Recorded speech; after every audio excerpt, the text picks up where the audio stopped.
I want to start by saying that I am so sincerely sorry for whatever has brought you here, but I'm also really glad that you've come.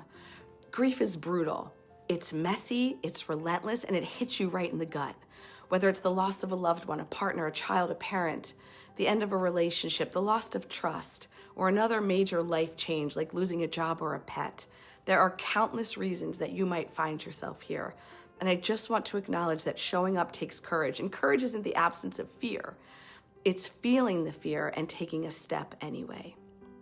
Look, the truth is, others will never fully grasp what you're going through, and that's okay.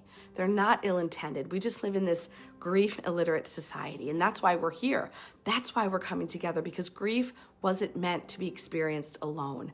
And I want you to know this deep in your core, that you are not broken. I know that you may feel like you're not just broken, but shattered into a million pieces, but you're not. You're grieving, and grief doesn't have to consume your life.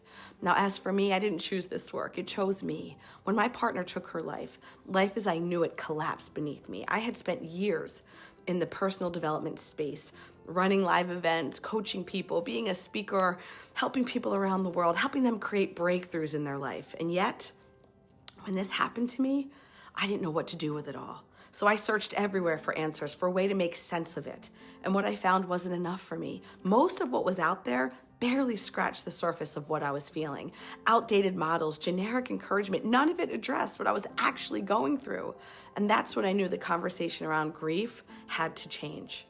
So as a grief educator, a coach, a speaker, and an author, I help people understand how grief affects every part of their lives, but also how to expand life around their grief without feeling like they're betraying the person or people they lost. Because this isn't about moving on. It's about grieving with more love than pain. That's why Master Your Grief, my live event, is so important. You can read about grief, you can listen to podcasts, watch videos, but being in the room is different. It shifts some things because healing happens in connection, in community, in spaces where we can look at each other in the eyes and say, me too. At this event, you're going to learn how to process your grief in a way that doesn't consume you, because ignoring it doesn't work. But neither does letting it take over your entire life. You'll learn how grief affects your brain and nervous system so that you can start working with yourself instead of feeling like you're fighting against your own emotions. You're going to learn the difference between pain and suffering, because pain is inevitable, but suffering is when we feel stuck in it. You'll learn how to rebuild your identity after loss, because when we lose someone or something that defined us, we don't just grieve what was, we grieve who we were.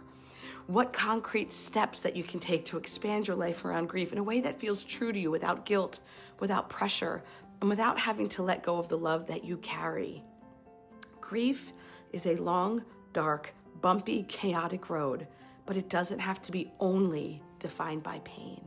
And you don't have to do it alone. I feel so incredibly lucky that the work I've done before and after my loss has allowed me to help others find life after loss. You will walk out of Master Your Grief knowing that your life is bigger than your grief. You will leave with more than just an understanding of what happened. You'll leave with a roadmap for what to do next. Because grief's a team sport, and I believe that we heal better when we do it together. Your grief matters. I see you, and I can't wait to meet you in person May 3rd in Philadelphia, Pennsylvania. Go to mastergrief.com to learn more about the event.